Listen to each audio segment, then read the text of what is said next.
When people come together, it creates a magic. Sometimes the energy gets together and they go up to a level where it's absolutely fantastic and it becomes art, the art of flying together. Hello, welcome to Arsenal Asia Talk. I'm Dr. Oscar and I'm joined by no other than the amazing Liam Redican. Hello, Dr. Oscar. How are you? Happy Friday. How you doing? I'm amazing, and I'd just like to say your name. You are a Red, and you can. And what that means is if you can, then all you other listeners there can as well. And what I'm talking about is subscribe, follow, and like if you are a true Red, like Redican. All right? And on that note, I would like to say thank you for everybody that's been listening and viewing our content. We are active now on YouTube, TikTok, Instagram, and Facebook, and we are getting increasingly number of views. We are in the thousands of views right now and thousands of listens. So thank you so much. We have started our sort of video shorts, which I think is a game changer. And I'd like to give a shout out to the Chengdu Gooners and Shanghai Gooners. Is that right, Liam? That is right. Very active this week. Good questions pending for us and for our guest. So we are ready to rumble. We are ready to rumble. So we will be reviewing the Olympiacos game. I only watched the highlights of this. Liam's watched the full game. So this will be started by Liam just telling us a lot of information about this game and talking us through the analysis because, I think it's tradition. Maybe not a lot. Yeah. Maybe not. I'll quiz you and then you could just lie about it. I wouldn't know. So, But our listeners will. Our listeners will know. Oh, that is true. So Because how we'll kind did of we, start. what kind of team did Arteta put? He made 6 changes. He gave some game time to Lewis Skelly and Ben White at fullbacks. Trossard started again on the left-hand side. And on the right, we had Bukayo getting a good run out. So, as we've said before, we've got a massive squad now. So, apologies. No, Bukayo came on. Gabriel Martinelli started on the right-hand side with Trossard on the left, Mikel Merino, and our captain, marvellous Martin Odegaard, in the middle next to Martin Super Zubamendi. So Yeah, changes, but not many changes, right? As in like familiar faces. sure. The squad side, the squad depth is brilliant now. And good game. Do you know we scored early on in the game, and we probably could have ran away with it if the chances had fallen our way. Didn't happen, and we kind of made it a game for ourselves. It wasn't massively a difficult game, if I'm being honest with you. All right. But Olympiacos did have a couple of chances. An absolutely amazing save from Raya after, what was it, about 18? Was it 18 minutes or 8 minutes? World-class save, like save in a month. If there was a save in a month competition, like there's a goal in a month competition, David Raya's save is winning it. Like unreal save. Training ground save. That level. Right. I mean, this is why I kind of love having these questions because the way you describe it, it sounds a bit like the Port Vale game. Because that's how I felt about Not the Port far Vale. off. Yeah, because we scored quite early, and then you were expecting us to like beat them 4-0 or Steamrolled them. 5-0. Yeah. So was that? I mean, what minute did we score in the first sort of 10 minutes? Is that kind of what happened, or? Yeah, we scored very early on. I think so sorry. We scored 12 minutes. Interesting goal. Balls played through, and Gyökeres has he's got a bit of criticism from certain mainstream media pundits, Jamie O'Hara being one, and Gabby Ogbonlahor. And they did kind of make a valid point, if I'm being honest, because they were like, he looks a bit wooden. I can't remember who said that. I think it was Jamie O'Hara when he had a Yeah. phone in. He was like, Gyökeres looks a bit wooden. Right. But his run, so he's just Yeah. steamrolled forward. He's basically shrugged off two centre backs. They've bounced off him. Yeah. He's taken a shot. Goalie's got a massive arm on it. Yeah. Goalkeeper's got low and he's spread himself. And then the ball's deflected off the post. Martinelli's followed up, kind of waited to see if the ball's about to go in. It hasn't gone in. The ball's come back off the post, and Martinelli scored from 2 yards out. Um, but credit to Gyökeres for the goal. Like the he showed he didn't show lightning pace, but he showed he was quick. He was quick over a distance and he was strong. Mm. So all those people kind of already having a pop at Gyökeres saying he's not quick. Okay, he's not lightning quick, but try and get the ball off him. Ask the two Olympiacos defenders because Yeah. they were on the backside, you know. Yeah. So credit to him for that. And during the game, I think you'll be very happy to hear this, by the way. Yeah. Um, Martin Odegaard got a good run out. He looked very smooth on the ball. He played some absolutely exquisite balls forward Mm. into and beyond the Olympiacos back line, and he was looking good. He was looking very good. If Arteta can find a way to, let's say, dovetail Odegaard, Zubimendi, Rice, Eze, Gyökeres, you know, whatever solution he picks for whichever game, because I think he's going to rotate on a game by game basis. Mm. That we're going to destroy teams. If Martin is fit, because you know since he got that ankle injury Yeah. last November, he was out for he was out for 6 weeks, right? And you know he came back and he wasn't for me he wasn't himself. Yeah. It was never. That's something that unfortunately, um, he was never himself. I was worried if he was ever gonna, or how long it would take for him to go back to himself. And can Yeah, you hundred remember we percent. had this conversation at the beginning of the season was regarding him. It's like, is he world class? And it's kind of, he's gone back to himself, and it's reminded me of how good he was. I know it's easy to forget sometimes how good somebody was, and I think at that time I said, well, he needs to win something. But yeah, I'm glad to see that he's gone back to himself, and I think at that time I also said that he needs to reach another level. I think he is actually reaching another level, right? Whether it's the players around him or his individual performances. Do you feel that he's reaching another level, or do you think that he's just gone back to how he was, and how he was before was just a blindingly good footballer? Do you know? I think it's too hard to say right here, right now, because we're what sort of six Yeah, games into the season. yeah, What I will say is, I do think he's back to, let's say, the old Odegaard, where he's just turning on a dime and mm, just leaving, opposition players eating dust. He's just being a puppet master again, you know?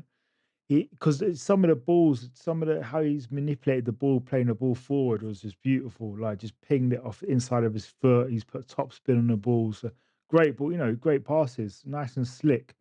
And that's him as a minimum requirement. mm. The way he just controls and he dictates. So I think he might be just regaining his his old self. Mm.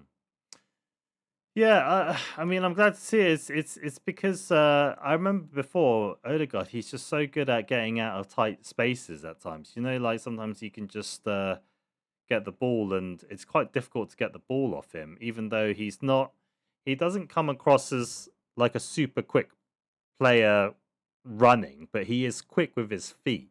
But he's one of those players that sometimes doesn't look like he's going to be quick, but he is. You try and grab the ball of him, suddenly his feet just sort of move the ball to a different space. So what he's excellent at, and what all Mm. young football players should be looking at when they watch Martin Odegaard, right? And young coaches who are coaching teams or youth teams and so on, you need to look at the way he protects the ball. So, like you said there, Yes, yes, he might not be super quick covering ground, but actually he makes space for himself the way he blocks the ball from the opposition player, like the way he'll step into them and turn, and then you can't get anywhere near him, you know? Mm, Um, so his ball manipulation and his body, let's say self-awareness, for want of a better word, mm, of keeping the ball and creating angles, and as you've heard from many online publications, the way he scans the pitch, it's all basic stuff. To be honest with you, it's all basic stuff, but he does it exceptionally well. He does yeah. it really, really well, and that's why when he's ticking, you know, Yeah. it's I mean, different gravy. you're talking about online content and media, and then earlier you're talking about Jamie O'Hara and Bonglahor, who I think for me, last week we talked about pundits that annoy us, and for sure those are two pundits that I can't even call them proper pundits. They proper annoy me. They've proper annoyed me in the past. I think Bonglahor as well, because I think when these players are I see them as quite average players. I don't think that they should really have. I really couldn't care less about their opinion, especially Jamie O'Hara, who's a, you know, he's Spurs boy. exactly. Yeah, I didn't even want to say it. Forgive me for swearing. No, Do you no, know? it's okay. It's all good. Or to be sort of devil's advocate, I mean, look, they've played a lot of games in the Prem, and they've played with top class players, and they've played against top class Arsenal teams. So I think you got to listen within reason to what they say. But do you know what annoys me about those two boys and others is that they bait fans just like other YouTube football channels have done, Mm, mm. and then they'll criticize other YouTube football channels. That's what I don't like, to be Yeah, honest with you. yeah, yeah. I mean, we've spoken about this. Is unfortunately on social media, baiting and what do you call it, gaslighting. Unfortunately, in social media, whether it is football content or other kinds of content, is the kind of content that drives engagement and actually ends up being popular and gets views. Yeah, yeah. I think a classic person, even before social media, who was the sort of classic gaslighter was. I don't know what you make of him. Piers Morgan, right? He is great at this kind of stuff. I mean, he worked for the Mirror. It's like this is going on a bit of a tangent on how we narratives and perception and media, but he was great at sort of getting views, and he's not even subtle about it. I mean, he will say, "Yeah, I mean, this is part of my job," and that's how he makes a Yeah, living from it. It also, I have very mixed feelings about him because he's an Arsenal fan. He's a very avid Arsenal fan. he is. He's a big gooner, isn't he? Yeah. So on the point of being a big gooner, the second goal was, I think, Olympiacos had kind of given up. They were kind of camped on Mm, their 18-yard line. Ball's played into Martin Odegaard. He has time. He has space. He threads a perfect ball through to Saka. mm, Saka has a touch, and he finishes it low and hard mm, at what would be the goalkeeper's near post. yeah. Goalkeeper has a bit of a nightmare, goes through him, and it's game over, 2-0 to the Arsenal. Hmm. And it's another 3 points in the bag for the Champions League top segment of the table, top eight of the table. So there you go. Yeah. I'm just looking at the stats, and it does look so much like the Port Vale stats. I mean, Port Vale, we had even higher possession, I think 80%, and we had 61% in this. But the timing of the goals as well, and how you described it. I mean, 12 minutes in, Martinelli scores, and then Bukayo Saka in extra time. We were 1-0 for Same, a but lot. different. Yeah, it was like 1-0. It seems to be 1-0 for a long time now. Do you feel that this is part of a strategic and instruction by Arteta for these kind of games, is to control it for vast majority of the games so we don't get injuries and don't knacker ourselves out so early in the season, because there is no need to drum six past Olympiacos, because let's face it, I think against Port Vale and Olympiacos, it's definitely within our capability to steamroll these teams if we put 100% into it. Do you think it's Do you a know? yeah? Do you know? To be honest with you, we probably should have been in a position to put 3, 4, 5, 6 past both teams Mm, because then you can rotate your squad more in the, halfway through the second half or at half time. I just think that the chances weren't finished, let's say, and at okay. times, at Mm, times we allowed the opposition to creep in. They have a guy on the left hand side called mm, Podence. mm-hmm, Podence, I think, used to play for Wolves mm, over here in the Premier League, and he's a very tidy player. mm, And he started to get involved in the game for Olympiacos, and he created a couple of chances. He's a good player, and their centre forward, what's his name now? Their centre forward had another golden chance. It could have been a different. It could have been a difficult night. Ayubu El Kabi, El the Kabi, yeah. El Kabi Mm, for Olympiacos, he done well. Um, do you know, going back to the point I made earlier about the and if you get a chance, watch the save mm, from Raya. sure. Basically their left wing kind of ran off Ben White's shoulder, cross came in and he's hit it on a half volley. Mm, Um, so it could have been a very different night. And against Olympiacos, even though I still feel confident we would have ended up winning the game. mm, Y you don't wanna make games hard for yourself, yeah. you wanna listen, if you can get 2 or 3 goals in the first Mm, hour, you take it, because then you can rotate more, right? yeah. Just think we need to get a bit more, efficient at being clinical. Hopefully, Gyökeres will get a few more goals here and there, Mm-hmm, and, we can start killing games off a bit earlier and make it boring for the last half an hour, sure, you know? sure. Well, I think that's a good place to take a break. And I do want to mention if you haven't subscribed already, please subscribe. We are getting a lot of listens, and some of our listeners still not subscribed. So you have to be one of these people. And click on that subscribe button. It's really quite straightforward. If you are on, for example, Spotify, you have to pull out your phone and tap on your phone and then open the app Spotify, and next to Arsenal Asia Talk logo, it should be a kind of a follow. Yeah, just click on that.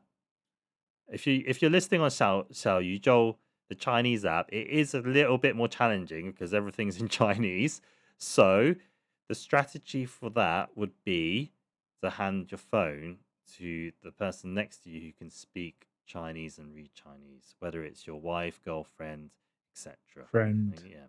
Now, if they don't like Arsenal or don't know what it is, then your second strategy is to consider a life change. Because why would you be with somebody that doesn't like Arsenal? Do you know that's a very fair question? Exactly. Exactly. Basically, listeners, help us make an assist and score Exactly. a goal. Exactly. Be Martin Odegaard. We'll be Saka. We'll finish it. Just make the assist I and think, hit subscribe. yeah, I think that's really well said, Liam, because when you're sometimes watching Arsenal, you're going through the 90 minutes, right? And you want Arsenal to score like 5 or 6 goals, like we just mentioned, right? But they're like stringing along at 1-0. Now, 1-0 is not good enough in sometimes, right? Even 2-0, 2-0, they say is like one of the most dangerous score lines in football, or some people say, right? And doing a podcast, it's similar. We want to be 7-0 up by half time. And the only way we're going to do that is if you hit the subscribe button. So please do us that favor. Thank you very much. Thank you, everyone. Thank you. Thank you. And now Thanks. on to our sponsors. Talking about 7-0s, do you want to get like a 7-0 in education? What I mean by that is getting into the top universities globally. Then you need a consultant such as IA Global Educations by Rocco, who has come on the podcast before. He will help you get into these universities. It doesn't matter your background. It doesn't matter if you are, a local expat. It doesn't matter what age you are. Speak to Rocco. He'll help you. He'll sort you out. He'll sort you out. All right, done. Okay, back to football now. So I have a few questions in the Q&A section. And I'd like to thank Peter Lee for Peter Lee, the old host of this podcast, Last Asia Talk, that I've just asked you to subscribe to, in case you weren't sure. Peter Lee has given us information on the Carabao Cup that we actually asked last podcast as to what the prize money was. Now, Ooh, here we yeah. go. Here we No, go. I don't want to spoil it straight away. I'm going to tell what the FA Cup prize money was first, which is 2 million. All right. Now, Liam, you already know what the Carabao Cup prize money is, but I'm just going to get listeners to I'm just going to tease listeners for a bit. Because you're probably wondering, well, Carabao Cup, maybe it's like, it's definitely going to be less than the FA Cup, right? It's over earlier, it's a smaller cup, teams don't take it seriously. So I'm guessing maybe it's around 1 million. Maybe it's around, it can't be below 1 million, right? I mean, lowest, it could be 500,000. Well, you would be wrong, wouldn't you, Liam? So how much is the prize money for the Carabao Cup? From what we've seen online, and now, let's be honest, you can't believe everything, but somehow I'd be generally concerned if this was the case and is the case. The grand total for the Carabao Cup, Carling Cup, Milk Cup, whatever cup it was called, the prize money is 100,000 golden nuggets. £100,000. Yeah. Now, Interesting. I know, it's interesting because I'm wondering how many of our listeners knew that. Now, if you are a listener and you knew that, then I'd like you to be a smart ass and comment onto our social media and say, I knew that. You guys know nothing. Right? I think the Newcastle fans should be probably saying, yeah, we knew that because we won it last season. That's fair, right? It's only fair. Well, Geordies, where are you? Is it true? Is it true? Yeah, I mean, this strings up a lot of questions for me, Liam, because it makes me think: is it really worth it? Like, does the cup mean it? Like, because like how fans they think, okay, we need a cup, we need a cup, we need a cup. But if the cup is worth less than a fraction of what we might get from winning a league game, then really, my question to you, Liam, is it worth it? So I was also thinking about this, right? After speaking to yourself and Peter. The actual prize pot might well be £100,000, sorry, from the FA to the team who wins, right? But it doesn't take into consideration TV money. Yep. There's no way the winning team are only going to get Yep. £100,000 Sure. from that. It must be in the millions, as in, well, maybe not in the millions. Well, it should No, be really. it will be in the millions because sponsorship as well. Yeah. Yeah. So therefore,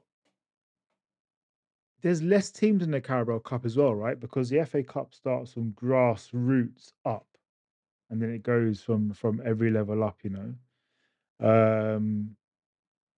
So you can understand why the FA put more money into the FA Cup for the actual prize itself. But even so, it does seem very, very small. Like, have we massively missed something here?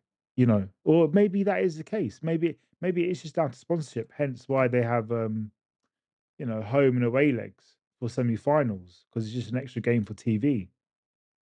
And why the big clubs don't want the second leg of a semi-final, and smaller clubs potentially do, like FA Cup replays. Nobody wants an FA Cup replay apart from the smaller clubs, which is totally understandable.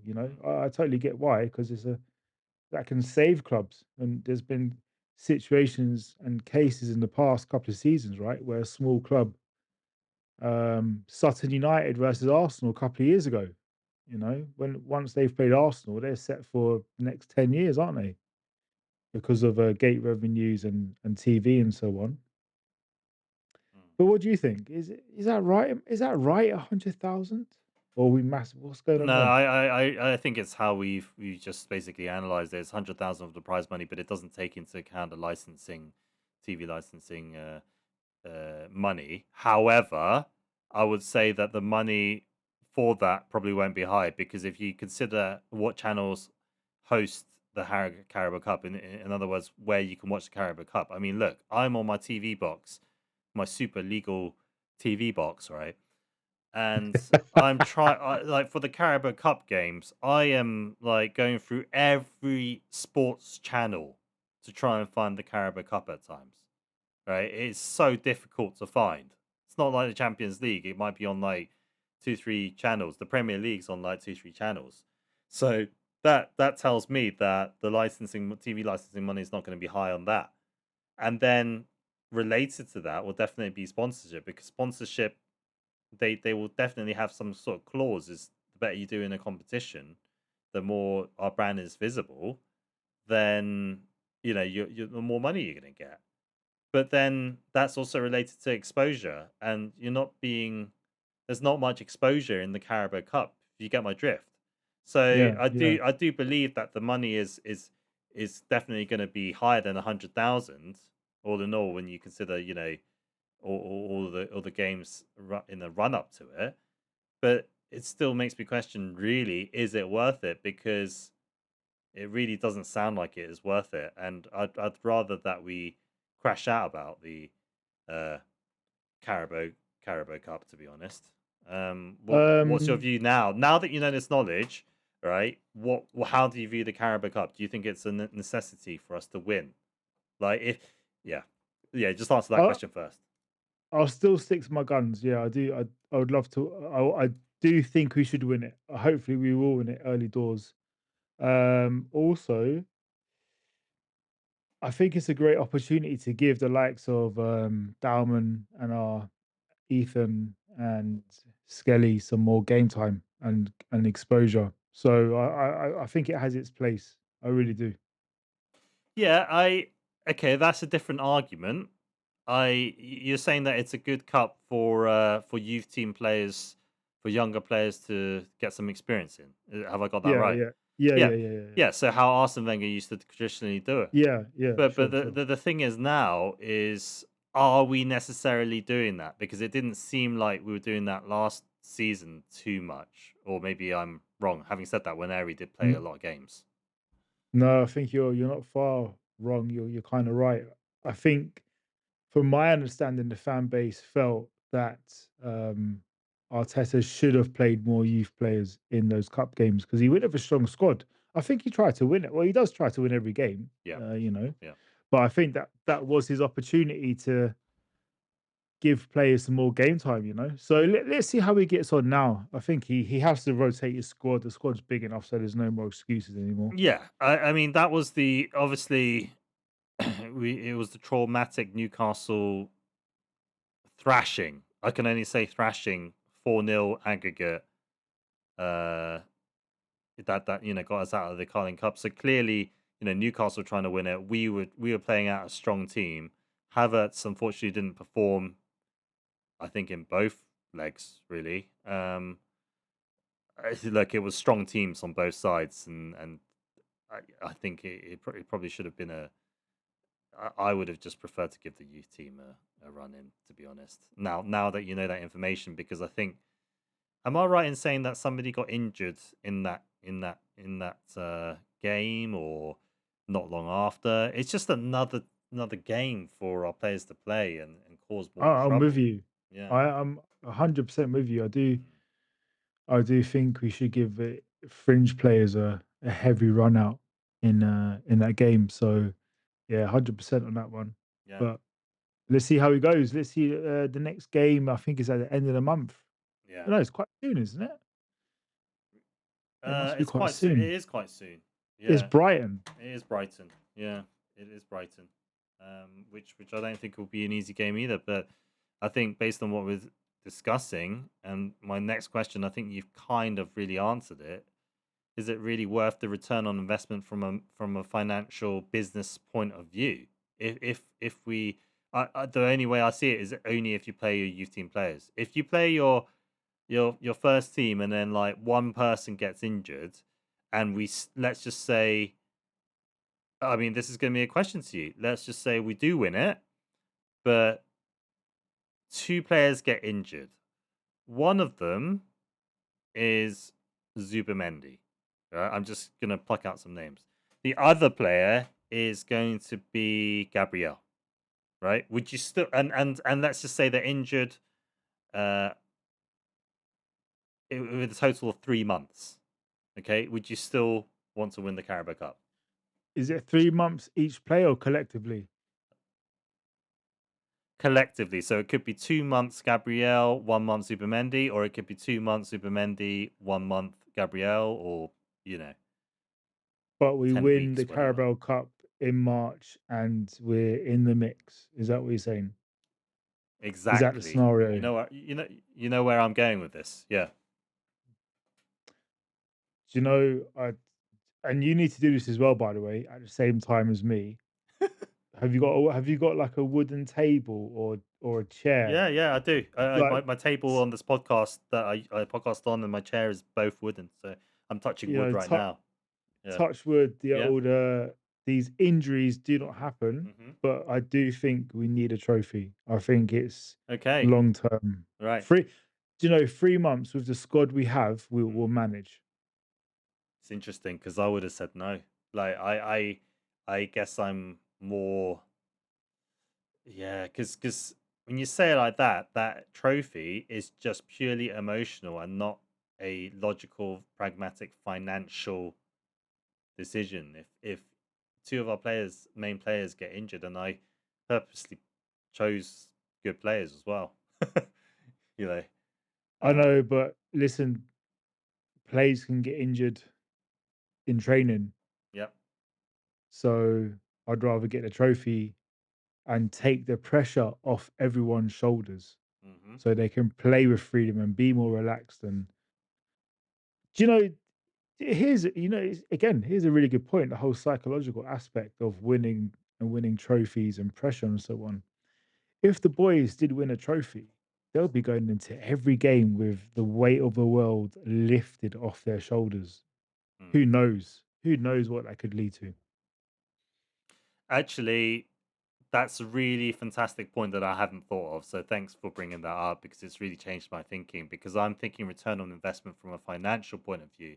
You're thinking Which return is on fair. investment. Yeah, you're thinking return on investment from a psychological point of view, which may lead to more trophies, which would also lead to more financial gain as well. Yeah, Really. yeah, exactly. So Yeah, yeah, yeah. it could happen. It really could. You know, do you know, I've set myself up for caring about the Carabao Cup, which is a concern.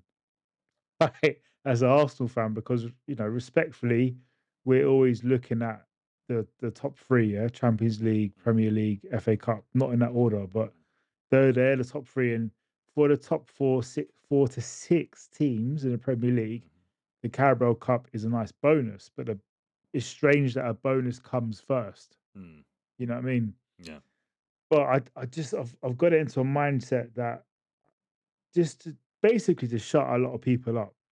Mm, If he gets a trophy under his belt, I think we could play with a bit more freedom, hmm. to be honest with you. I completely agree with you. I think I'm thinking about this the wrong way, and you're probably right on this one. So I probably have to adapt my thinking. I think I have to grow my thinking, as Arteta would say. Yeah, That's it. We have to get the RAF in, mate. Have a word with you. yeah, yeah, absolutely. Right, so we're gonna now move on to previewing the West Ham game, and we're gonna do it very gently by just asking, really, just generally previewing this weekend is who have you got in your fantasy football team? Because I'm prepared. Yeah, I'm 100% prepared, and we'll go on to that in a second. Are you prepared? So I'm prepared, but you're see now this is the other reverse psychology. You are prepared because you are the hero that doesn't wear a cape. Is that fair? Oh, You are absolutely, absolutely. you are sacrificing your fantasy league status for the Arsenal, for the greater good. Yeah, that's You true. see how we flipped it here? Yeah, I am not. I want to win fantasy Premier League. that's fine. I That's fine. don't I don't like losing. I don't want to lose. I lose every week. It's annoying. It's annoying. So my team. Do you want me to read it out, or Yeah, what yeah, do you want to please, do? please. Yeah, talk me through it. Talk me through it. Yeah. Okay, I got Raya in goal. Then Okay. I've got Gehi, the Angel Gabriel, and Sensei. Is that how you say it? Senesi? Senesi? Apologies. Um, I got the OG Granite Shaka. Can I I just got stop you there because I want to go through this defense position by position. So you got your defense. Now I've got to challenge you on this, Liam. Right, and I love challenging you. But you've got Gahey in the fence, and you've got yeah, Arsenal Raya in goal, and you've got Gabriel, right, the Angel Gabriel. yeah, yeah, But like, if you want to win, then that means you know everybody needs to keep a clean sheet, which means a 0-0. Like Chris, oh wait, yeah. so Palace Everton, yeah, yeah, mate. oh yeah, yeah, yeah, yeah. No, no, good point. Yeah, good point. Good point. However, your point is valid for when I get to my forwards. So OG Granite Xhaka, Elanga, he's going to score against Forest, as you can see it happening. Uh, Okay. Semenyo, he's a baller. He's Mhm. just tearing it up. I think Arsenal need to look at him Mhm. for next season. Mhm. Eze, I think he's going to start. I think he'll get game time. Yep. Yep. Bowen, Bowen. Now, do you know the reason why I've put Bowen in? Because he's always that Yeah. fella Yeah. that scores against us. He Yeah. he will Yeah. score against us. Yeah. Yeah. I've got Mr. Humble Haaland up top, Yeah. and I've got Voltamore. Yep. Voldemort. Yep. What? Yeah, he's probably going to score because he's the only player they got up top.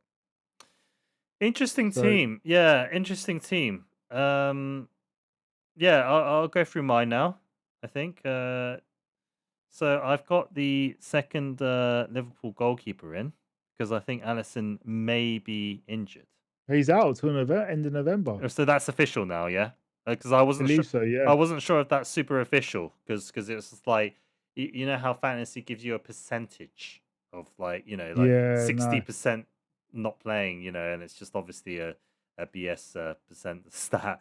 So I've I got mean, yeah, don't believe everything you read or listen to on the internet, apart from Arsenal Asia of course, Talk. of course, of course. But I did see a very well made up screenshot saying Allison's out.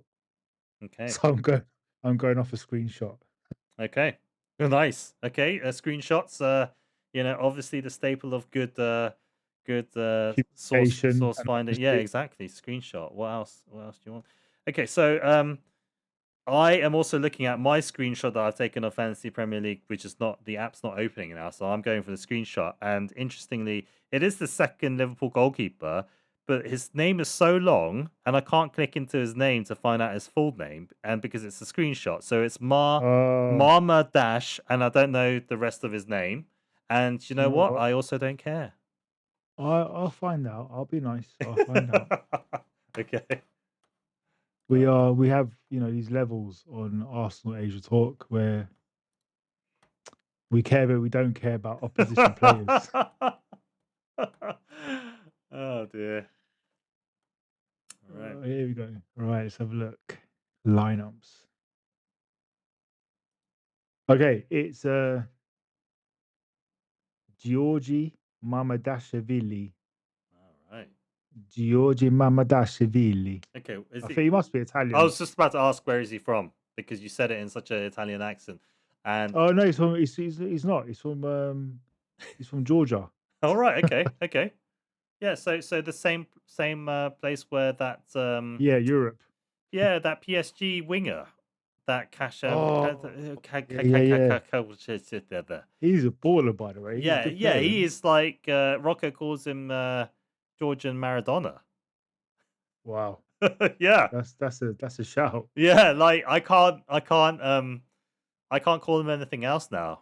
So that's interesting. I'd like to see Georgia in the next World Cup. I'm looking forward to it. So anyway, back to fantasy football. He's in goal, right? And they've obviously got Chelsea. But you're gonna like what I've done here. I've captained Virgil van Dijk because that's what you do. But also I've got Kukureya in. So basically, now that I've done this, it's not going to be a 0-0. I'm going to get like, the most I'm going to get is 2 points or for Cucurella and Virgil. But realistically, what's going to happen is Cucurella is going to get a yellow card for trying to hack down Mohamed Salah. So Yeah, you yeah, know yeah. that's going to happen. Then I've got Guardiol. That's just because I couldn't think of anybody else to put in. But I'll go on to the midfield. I've got Enzo and Salah in. All right. Salah is my vice captain. So now that I've got those two in, they're not going to score. They're just not going to score. And neither is Pau Pedro. Pau Pedro's in the as my forward. So listen, Arsenal fans, it's all covered. All right. I do have Xhaka Eze in as well. Not much to say there. And I've got Grealish in because he's just really cheap on fantasy football. But I am similar to you in having Bowen in there because I think the fact that we both have Bowen, he's probably not going to score now.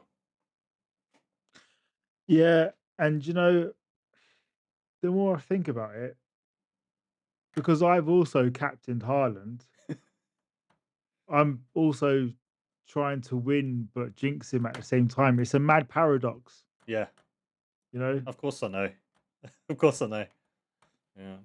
It's a bit of a pain in the backside, but do you know Grealish? I don't think he's going to get a run of assists now for a couple of weeks. Yeah, Just a yeah. heads up. Of course, of course. And do you know why? It's because No. it's because he's in my fantasy football team, Liam. Like he was doing all right. I put him in. As soon as I put him in, he's doing absolutely nothing now. Right? So, the more I think about this, you're Dr. Oscar Sum, right? Mm, And not all heroes wear capes. And you're trying to win Arsenal, the Premier League, mm, because you're jinxing all these mm. players. Like you've got five midfielders, right? 3-5-2. Yeah, yeah, yeah, Would you be a DC hero or a Marvel hero?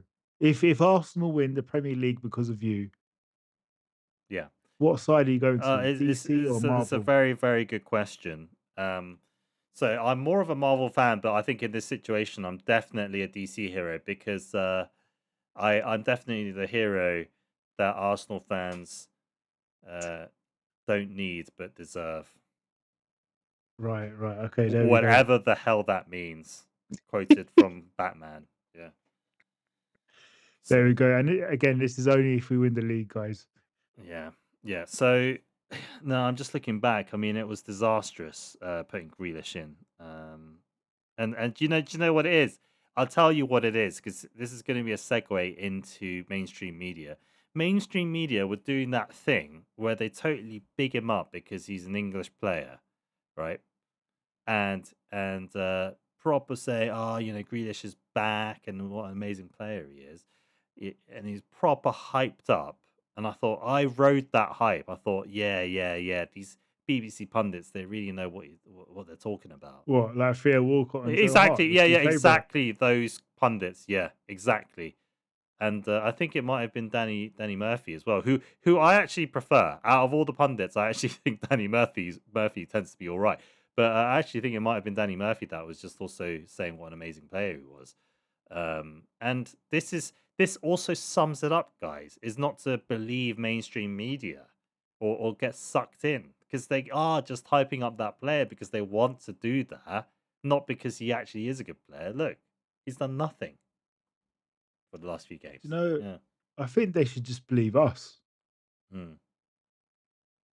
Well, I think that's the way forward. I think all of our predictions have been pretty accurate, and Not far off. yeah, Not not far not off. not far off. And we've done fantasy football, but let's go into our predictions before we talk into what type of game we think it will be and what team we should play against them. What are your predictions for this game and why? Um, so predictions for Arsenal West Ham. I think we'll win. I think it'll be by +3 goals for some reason. I think they'll get a bit of a hammering, and it'll be the headline of Nuno back to the drawing board. I don't mean that in like a cocky way. I think we will be too strong for them.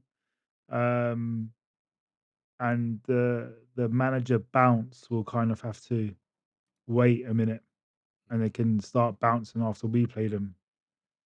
because Yeah. I'm a bit concerned about that. Yeah. But I think we're too strong. But Um. we better be. Yeah. Yeah. Yeah. Look, it's at the Emirates. I think that's a very key thing there because when we go to Upton Park, it's a harder game. It's a much harder game at Upton Park. Their ground is a tough place to go. It's a smaller pitch as well, slightly smaller as well. Um. Well, Upton Park's demolished now, mate. Oh, sorry. Why am I saying Upton Park? Yeah. Yeah. Sorry, I'm really stuck in the 90s, Liam. Like, especially when I talk to you, I feel like I am back in the 90s when we talk about teletext and Uh, 606 and stuff. Reebok Classics. Yeah, Reebok, Adidas Predators, mate. Adidas Yeah, Predators. you know about the Predators. I got them for my birthday, and oh man, Have you amazing. been scoring free kicks? I was pretending to be Beckham in my garden, which my garden is only as big as like a 6 yard box, right? In England, and I was like, I was practicing free kicks, but obviously you can't practice free kicks in a pitch that is the size of a 6 yard box. So I was scoring a lot, and I grew up thinking I was really good at free kicks. Yeah. But Well, yeah, I didn't score as many free kicks as I did in my garden. Having said that, I did score a free kick a few months ago, and it was pretty beautiful free kick. It went over the wall and into the far post, and yeah, I was like, the Oscar is back. Yeah, just for that week. Yeah, for that moment, yeah. yeah. No, so sorry. Yeah, it's at Emirates. It's not at West Ham. So I think it's going to be a comfortable 4-0. Question for you then. Yeah, Okay, so we've gone kind of plus 3 goals, yeah, yeah, give or take. You've gone 4, I've gone plus yeah. 3. Um, are there going to be any surprise selections From who? from Yeah. Arteta? I don't care about West Ham. I don't know their team. Yeah. I was gonna say like, are you gonna say like Bowen's not gonna be playing and then some other because if Bowen's not playing, again, you know why? It's because we've got him in our fantasy football team. Yeah, yeah, But if he comes on as a sub on the like 89th minute, then we know it's definitely because we've got him in our fantasy football team because yeah. that yeah, That's a shout. yeah. Um I don't think there's gonna be any surprises. I think that we need to go quite physical against them, but only um not sure who I would play in midfield. Question or statement really is, will Rice make an appearance? Oh yeah, for sure. You'll probably score Oh, or get an assist. okay. Yeah, I mean he scored last season, didn't he? Against West Ham. Yeah. Was it last season or season before?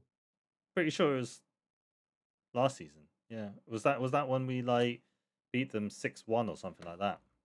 Oh, that was 2 seasons ago. Yeah, Oh, but sorry. Sorry, yeah. Mm, let's I have think so.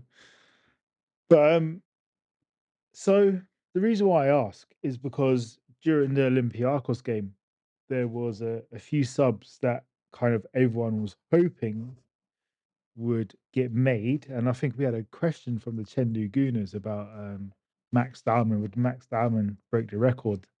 He didn't. He didn't come on, and also Ethan Wanyeri didn't come on. A lot of fans kind of felt it could be he could have got minutes in that game, and even that context, I think he would have been fine. So, would you be surprised, or would you not be surprised if Wanyeri got minutes or did not get minutes against West Ham? I'll be And surprised. Yeah. same for Dalman. Same for Dalman. Uh okay, I will not be surprised if they don't start. Okay, because Yeah, I fair, don't think we should fair. start them. But I would expect Dalman to come on in the last 5 minutes. Um, I really would. Winery, well, this is a bit of a debate really because he hasn't had much game time at all, and it's difficult to sort of answer why that is really. I want to see more of him, but I'm wondering, is there something sort of going on there, like in terms of minor falling out, or That because training hasn't it can't he hasn't trained as well. Yeah, go on. it can't be a question of managing load, can it? Because he hasn't really played. Yeah. So So yeah. no, you go ahead. Well, is it something that he's not doing in training? Like, is it a slight discipline slash he's not carrying out tactical instructions and he's been too maverick. And I'm not saying that that's necessarily a bad thing. Uh, he tends to be a bit more maverickish. I find in comparison to, let's say, Odegaard, when they're playing the same position. If you compare the two, even when he's more likely to lose possession than Odegaard. I know that's again a very difficult comparison to make because Odegaard is the type of player he is. We've talked about it. He shields the ball. He protects the ball. I'm not saying Waneri doesn't, but he has been caught in possession a few times this season already. So we on that point, we've got a question from the Shanghai Gooners Mm, from Robert. He asks, "Where do you think Waneri's best position is with with that aspect of his maverickness and his fluidity across the front four or six players? Where do you think his best position is?" definitely a 10, not an 8. Like, last season, sorry, not last season, last podcast, we're talking about Eze, and you firmly believe he's a number 10, sorry. Yeah. Yeah, Yeah. yeah. Whereas, like, I'd say Eze is quite flexible. He can play on both wings, which I think we both agree on. But I would actually think he'd be all right as dropping a bit more, a bit further back in the midfield, like in a more of an 8 position, right?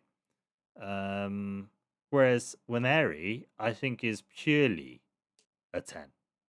Like, I'm not even sure he's suitable as an 8 at this point. Right, I think like he's a 10 and he can go on the wings, but really it's a 10. What's your take on that?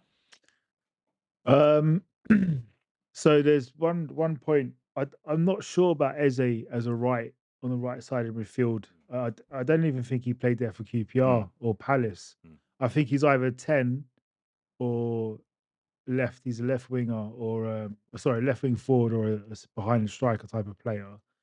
Regards to Wanieri, I do think he is a little bit unfortunate, if I'm being honest, because it seems like he's a very solid right winger because he's left footed, right? And every time I've seen him play, mm, he plays in Bukayo Saka's position. mm, So that's a bit of trouble for him mm, because he's behind Saka. And now Eze's coming in, so he's behind Eze and Odegaard as a 10.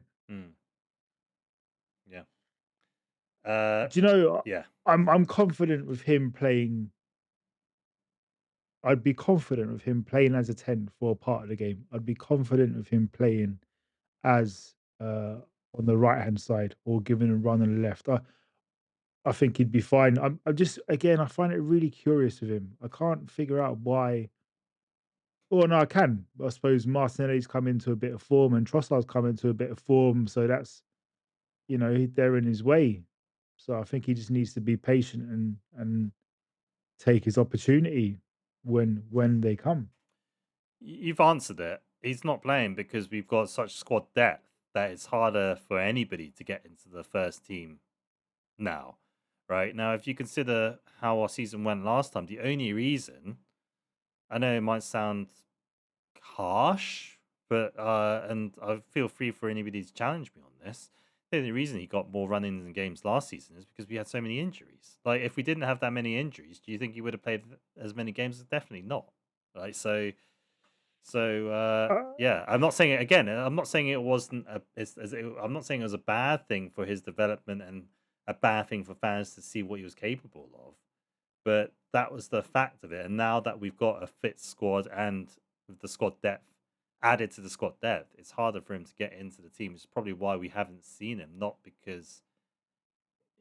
necessarily because of any other reason. yeah, I don't think there's any negative I don't think so. uh, He wouldn't behind the have signed scenes. a contract. He wouldn't have signed a contract otherwise. We would have tried. Yeah, exactly.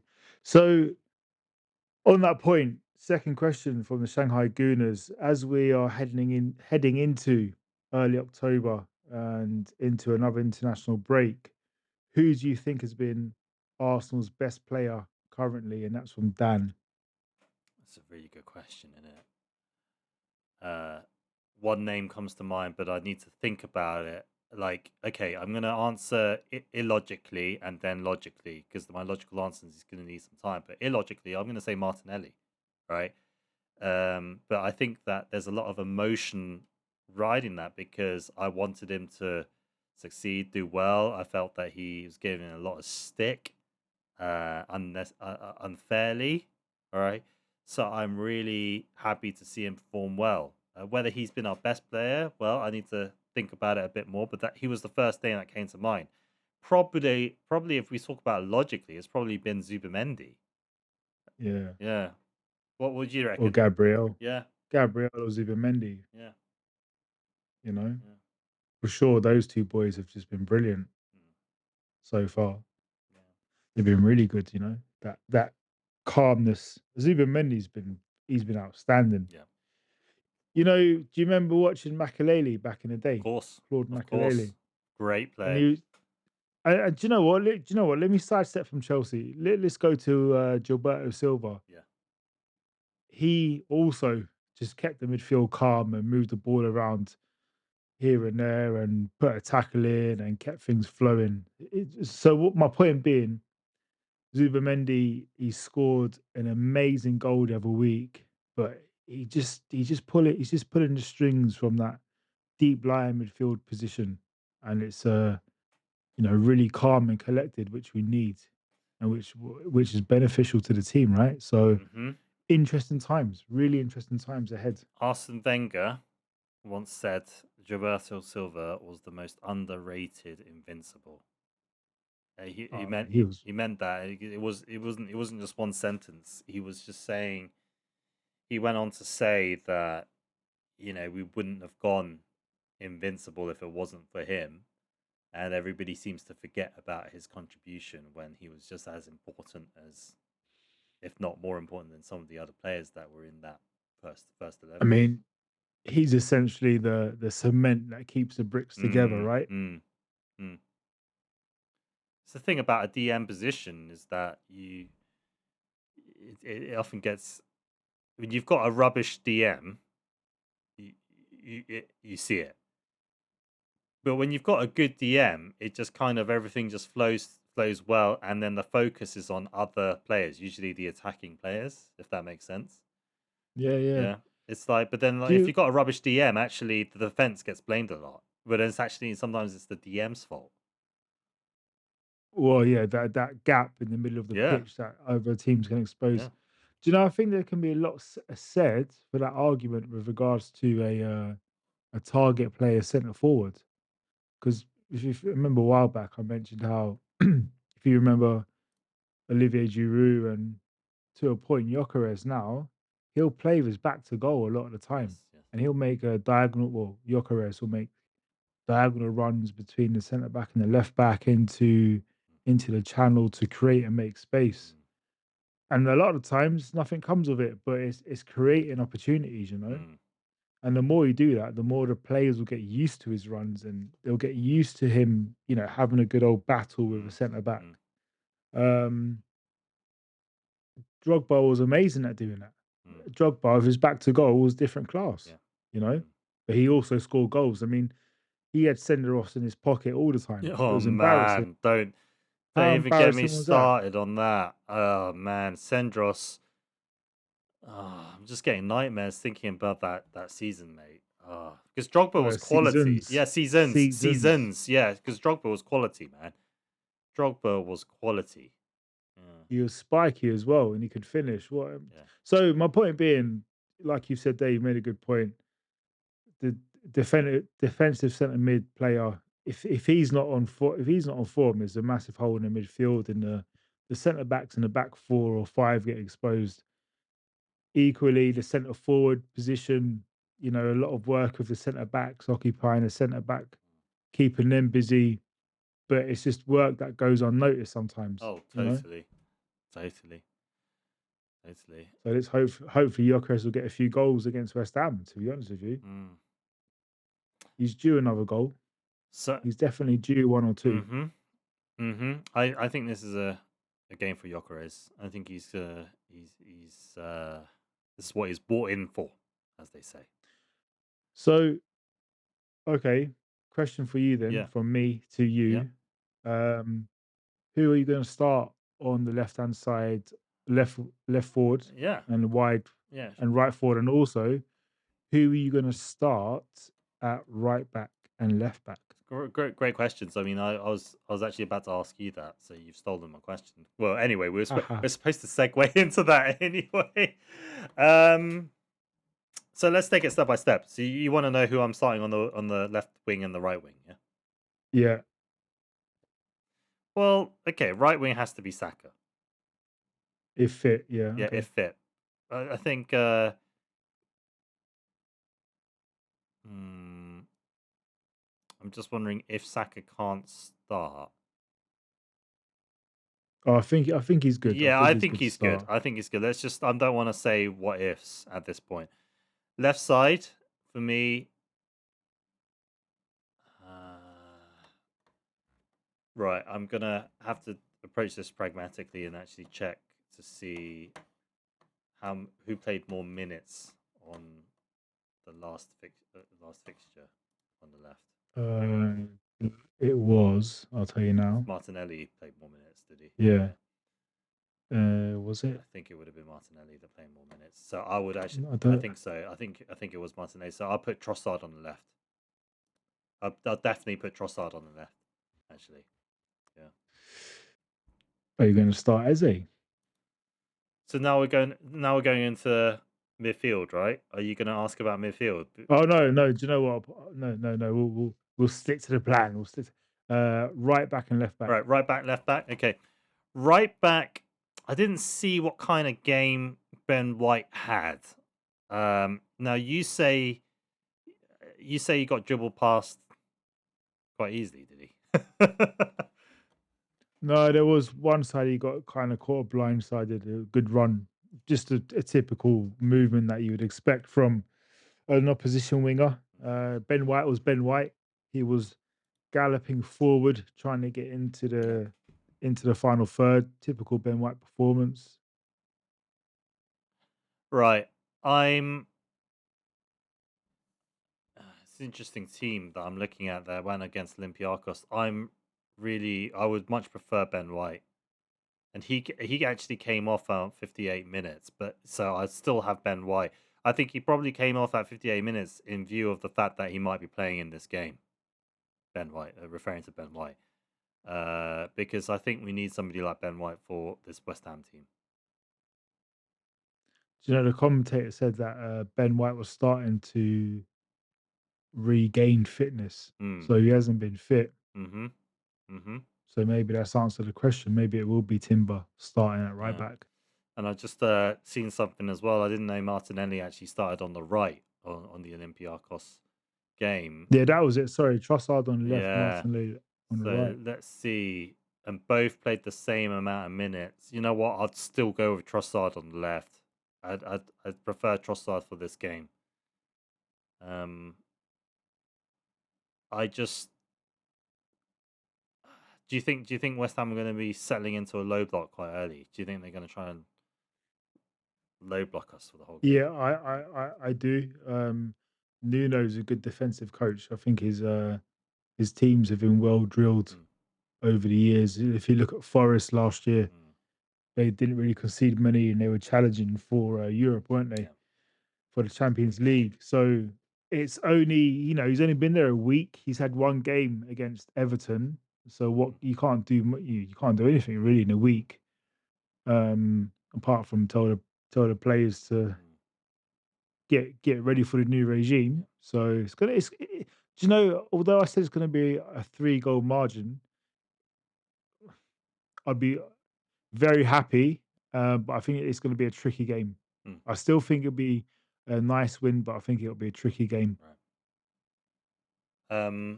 Left back, I'm definitely going with Calafiori. Yeah. Yeah, I think that for me, Calafiori is going to start the vast majority of Premier League games I think so. in my book. Yeah, I can't see him not starting vast majority. So I'm just looking here. I can see why Lewis Skelly starts this Olympiacos game. This Olympiacos game has got Lewis Skelly written all over it. To be honest, right? But I Mm, think Calafiori comes back in for the Premier League games. Yeah. Because it's the interesting. physical presence, mate. Like Fury has a much better. And again, it's nothing against Lewis Skelly because Lewis Skelly's pretty built as well. I mean, Lewis Skelly's really built, but he's not. He is still developing. He's still going to get even more built. Um, Yeah. I just don't think that. It's going to sound corny, but I don't think we should be pushing some of our. I think we sometimes forget how young our youth players are. I don't think we should be pushing them that hard in some of these Premier League games, especially when the amount of tackles that are flying in and not being VAR'd and you know y- Well, especially now we've got Carabao Cup, Champions League. So there's games coming for mm. everyone. So like you said there, squad rotation. I think that's the key. I think that's the key. I think it's wise as well. Like again, it's nothing, absolutely nothing wrong with the player. The player didn't do anything wrong, but I think the Premier League teams or the Premier League in general he seems to he seems to have been targeted. That last time when he did the Haaland celebration and how the narrative was completely changed into saying that he was the bad guy. Um, Yeah, they were just picking on him. yeah, exactly. I don't like this picking on him business, and I think that it's probably wise to just sort of keep him low key for a while. I think it's good management to take these into consideration. 100%. Yeah. 100%. Right. I want to ask you about the midfield. Uh, Go on. who are you putting in for midfield? Because we've got a few options. So it's going to be Rice, Zubimendi, and I'd put Eze. Ah, interesting. Okay. But that's what I would do. It's not going to happen. I think it's going to be the same. It's going to be Merino, Rice, and Zubimendi, Odegaard. Okay. That's what I think he'll put. So say that again. So I think the gaffer Arteta will put in Zubimendi, um, Merino, and Odegaard. I think that'll be his midfield three. No Rice. Hold, Rice not starting. hold on, Y- hold on. Yeah, yeah. Because Sorry. I think it's going to be Z- Zubimendi, Rice, and Odegaard. mm, Marino's not going to start. yeah. Okay. Okay. Yeah. That makes because he loves Marino, innit? He'll find any way to put Marino in. And West Ham seems to be a Marino type game. Nah, I'll tell you what happens if Marino plays, Gyökeres is coming off, and then Marino comes on and then scores a late header. Well, you know that's a shout. Like Zubimendi, no. I don't think he'll touch Zubimendi. Maybe Rice is the one to get hooked for Marino these days because he needs to play Eze. Do you know what? The more I think about it, this is a really interesting. Um, this is going to be an interesting lineup for West Ham because he has to start getting his Premier League team. He needs to know his best team, basically, right? So I think this could be an interesting game for regards to where we are as a starting Yeah, 11 in the midfield. yeah,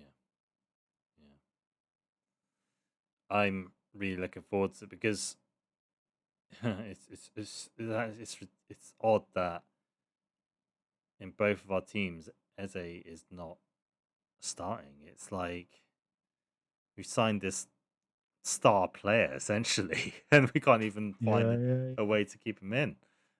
Not keep him in, a way to start him. I mean, Oh, yeah. so hold on that point. Zubimendi, Rice, yeah, they are Hmm. two centre Mm, mids, yeah, mm, and then you've got your 10, which would be Odegaard if he's mm. fit. Okay. Yeah. And then on your left, you'd have to go with Eze. On your right, you got to go with Saka. And then up top, you got to go Gyökeres. That on paper, that is your strongest front Mm. seven, Yeah. six, sorry, six. Apologies, six. You know, Yeah. I'm but just time will I'm tell. just wondering something. Do you think Eze is just gonna be that kind of player? Like, you remember how Joe Cole was for Chelsea? Yeah, Yeah, yeah, he yeah. didn't. He I didn't. He remember. didn't start like every game, but he came on, scored some important goals. But actually, Joe Cole even says it now how frustrating it was the fact that he didn't feel that he got to play that much. Well, you can only pick 11, Well, right? Do you know, exactly. Yeah. the thing is, Odegaard does if Odegaard gets to a level above, like what you were saying earlier on in the pod. So I think he's getting back to being Odegaard. You were kind of mentioning that he is a touch better, let's say. Um, if Odegaard gets to levels above his highest point, then he's hard to take out of the team. Yeah. The more I think about it, the more I think he is actually reaching another level. I don't know what it is. It might be the haircut. It might be because this season I haven't put him into my fantasy Premier League, whereas I had him last season and he got injured. Um, but like, I'm literally sitting in front of an Arsenal shirt which has Odegaard on the back, right? Like, and I've hung it up on my wall. I'm feeling this is a sign. I only hung it up last week, by the way. I hung it up last week. So and then he started playing well. I just feel like this energy is contributing to it. But Just yeah, don't fall down the slide just yet because he's only been back, so he's only had like an hour's football, 2 hours football. So yeah, but don't get too well, excited. I'm not gonna put him in my fantasy Premier League if that's what you're talking about. Like, I'm definitely not doing it. I'm not jinxing that. I'm not taking that risk. Yeah. Fair enough. But I do think, no, jokes aside, I do think that he is going to be reaching a new level this season. Yeah, and the haircut is a sign. Again, I'm not saying that as a joke, but you know how some people they get a haircut because they want to have a change in their life, or there's some growth in their life. They need to sort of psychologically morph into something else, right? Maybe you do. I don't know if you feel that. No, no, Yeah. he wants a change, I Mm, guess. Justin Bieber vibes. yeah. I think what I'm trying to say is, and again, listeners, if you want to sort of give your take on this, but you don't tend to go and change your hairstyle for no reason, right? No, Yeah. you don't. I mean, I maybe I'm wrong. Yeah. But if there's anybody listening and is saying no, I change my hairstyle all the time for no reason, then please send us a comment, right? Because it helps our engagement What as well. what would Howard Webb say? Because he just shaves his head Hmm. and he changes his mind about refereeing decisions all the time. So Yeah, and thanks for sending that video over on Howard Webb. So actually, on that, it's a brilliant segue. Why don't you talk about what Howard Webb was talking about? Because I don't know what the hell he was talking about. I think he's just talked so much rubbish, and yeah, talk me through it, do Liam. you know Howard Webb is the person you work with who does nothing but gets promotions, basically. Do you know what I Of mean? He's course, that yeah, guy who just yeah, he stands in the right yeah. position at the right time and says five key words, and everyone thinks he's the Don. He thinks he's smart. Basically, there was a clip going around where Howard Webb was explaining how Arsenal should have had a penalty against Brighton last season because who was it? Can't remember now. Martinelli knocked the ball past their centre back, who then fouled Martinelli, and no pen was given. oh no, a pen was given and it was the right call. Completely opposite to what he said the other week about Gyökeres and Newcastle. But listen, like I said, you don't know the rules of football. I don't know the rules of football. The players don't know the rules of football. Howard Webb, who is the boss of referees and VAR, does not know the rules of football. So it's okay. It's okay not to know. I'm just gonna re-emphasize what I said last weekend because I've had a lot of time to think about it, and it still is annoying me the fact that Gyökeres didn't get a penalty. Sorry for listeners that are thinking it's like, why are you covering something that was happened last weekend? Let's just get over it. Well, I'm sorry, I can't get over it. I'm not going to talk about it too long, but when you watch it in real time, at the end of the day, Pope just takes him out. Like this, forget all this. Oh, the ball hits this knee and then hits that foot and whatever. When you watch it in real time, Pope moves his leg towards Gyökeres.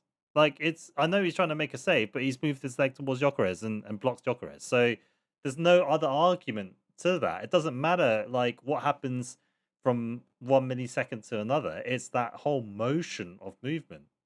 Yeah, I'm gonna stop talking there. Yeah, we feel your pain and we agree. Yeah.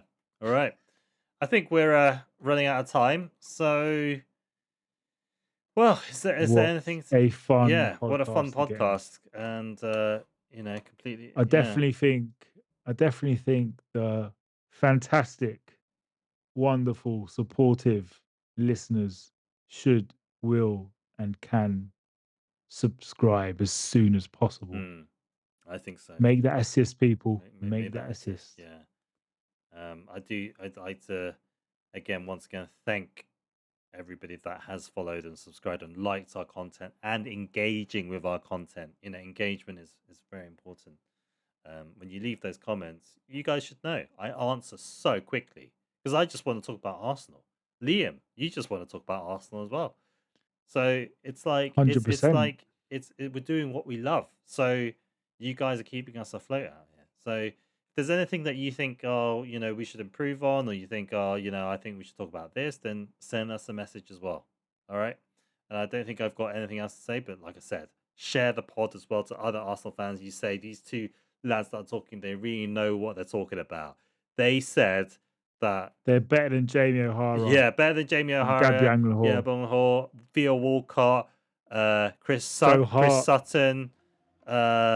Who else is a sort of Joe Hart has annoyed you. Joe Hart. Yeah, there's a long list, isn't there? There's a really long list. Shay Givens kind of annoyed you a little bit. Shay Given annoys me a lot, and I like him though. That's the problem. Why? Is it because he's Irish?